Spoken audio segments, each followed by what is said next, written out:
Eddie Mansell here from Raylight Projects, sitting with Daniel Pym from Loan Market. Thought it'd be a great sort of opportunity to have a chat with Daniel about what the market's doing.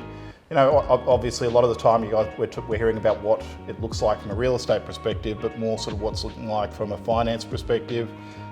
What your sort of prospective purchasers are telling you. I'd love to hear a bit about it. So thanks, Eddie. I think the last few months there's been a lot of negative sentiment in the market.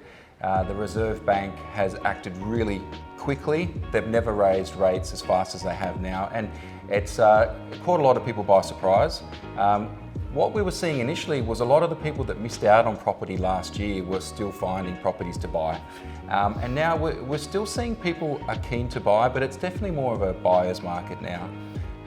The lenders, have come in and increased their requirements, and so I think borrowing capacities have dropped by about 30%. And unfortunately, a lot of clients that have loans already, if they were to apply for those same loans now, they wouldn't qualify. It's a feeling that a lot of us getting, and I'm sure you and I probably can relate in a lot of different ways to that. The buyers that are sort of, that are talking about potentially buying in 6 months' time, what would be your advice to them in the current market? Are they better off buying now? Are they better off sort of seeing what their serviceability like is in 6 months? What's the bank's sort of attitude with movements of serviceability? Well, most pre-approvals last for 3 months. So I'm generally in favour of, if it's the right time in your life and your circumstances, to buy now. I think you really need to have a look at the stock levels. I mean, Aussies traditionally buy and sell in spring and summer. So if you can see a property out there that you can afford and you like, I would encourage clients to buy now. One of the things that I often look at when I'm talking with buyers, and even for myself, is traditionally it's been the big four banks that you would go to. Yep. The advantages of going to a broker obviously gives you a lot more variety. What are you sort of seeing in terms of attitude towards lending from outside those big four banks at the moment?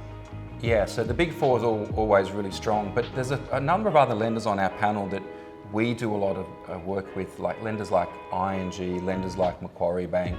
So there's definitely more than 4 lenders you should consider, but I think our rationale comes down to, okay, well, based on your circumstances, who's going to give you what you want, and then who's going to give you the best deal, and then who's got the best service. And based on that, we sort of, we do like to use the big banks, but we do also use the bigger of those second-tier lenders as well. And in terms of if a buyer's sort of looking to buy at the moment, I know savings is an important thing. Expenses, I know that earlier on that was a big sort of deal as to, banks were looking at expenses. Is that still the case at the moment? Yeah, it is, yeah. The thing that catches a lot of the clients out in the eastern suburbs is school fees. It's pretty expensive around here to have kids at private school. So we've got I think that's ways across Sydney, unfortunately. Yeah, it's true. But we do have ways that we can work with that. So, for example, if you've got the school fee set aside and you're not actually paying that as a living expense, then we've got lenders that are quite reasonable about that. But yeah, lenders are paying more attention than ever to your living expenses. Fantastic. Daniel, thank you very much. Guys, if you've got any finance requirements, curious about what you can or can't borrow, Daniel's your man. We'll include the details in our link below.